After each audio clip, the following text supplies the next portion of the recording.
Mr. Crosby, why do I find you sitting in the dark in your drawers again? Because I am. I saw you fix the roof leak.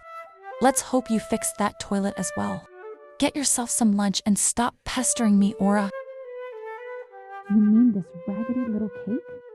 Oscar wasn't very good company these days. A few months ago, he might have been happy to see little Robin, but knowing they were kin, knowing he was lying with every word he said, well, it brought his spirit down, didn't it? Aura Bell's company 3 times a week was all Oscar could manage. And if he'd had it his way, it was 3 times too much. To Aura, this Oscar character was beyond her. How he was in this big house, moping like a rag of a man, was unthinkable. Then again, he had fixed the leak and the toilet. And at least he wasn't like the other bachelors she worked for, cooing and pinching at her like overgrown babies. But the way he'd treated those 2 little Muscovites was a damn shame. At the very least, his looks didn't send her running for new employment, even if his manners did. Not that she was into that emotional style of man anyway. However, she did wonder about this letter he was always suffering over. She'd heard the name Ivy Fowler mumbled and groaned so often, it wasn't a wonder Aura didn't write her herself. In Aura Bell's experience, men were a foolish kind of beast. She'd watched her mother get yanked around by half a dozen in her time, and they weren't worth much. Then again, this rude Oscar Crosby needed no prompting.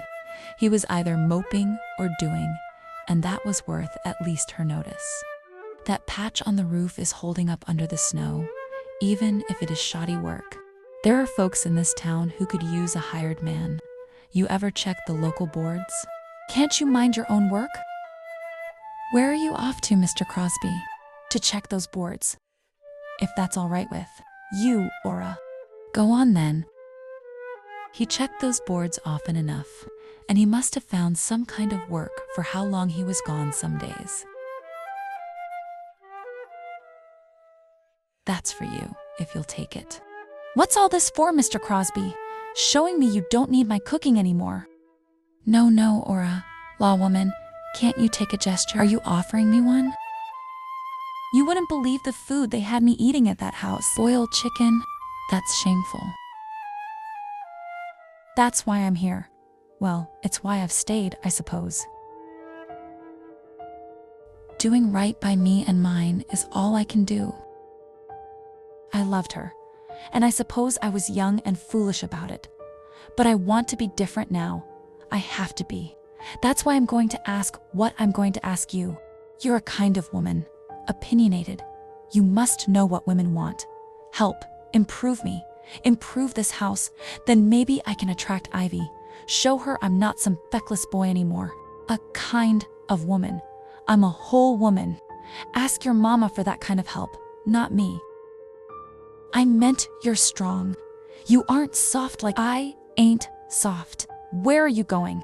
Aura. Perhaps calling her hard wasn't the right thing to do. But Oscar wasn't used to women. He was used to foolish, giggling girls. And now he was getting used to hard labor trying to fix up the yard. Good morning. At least Aura had come back to him. Twice the pay for twice the work, she'd said.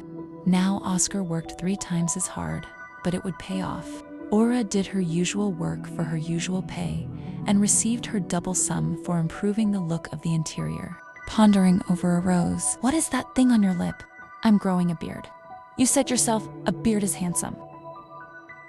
Quit laughing. This thing is the first thing that comes. That's a mighty proud walk for a mighty thin mustache. What will you do here? Ground's wet, used to be a pond here. Might put a few logs to grow mushrooms. You think a garden out front is better? Or round the old pasture? Does Ivy like roses? Oh, I'm not sure. Should I dig these up?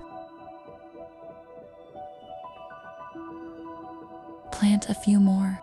I'll put other flowers in the planters on the balcony. Oscar had never spent more than winters in wooded hills, and the spring grew spectacular.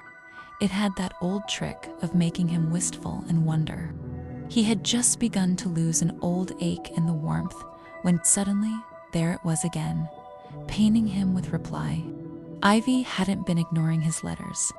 She was only at university and had returned home to a stack from him. Yes, she would like to come and see him and the old house. Yes, she would talk.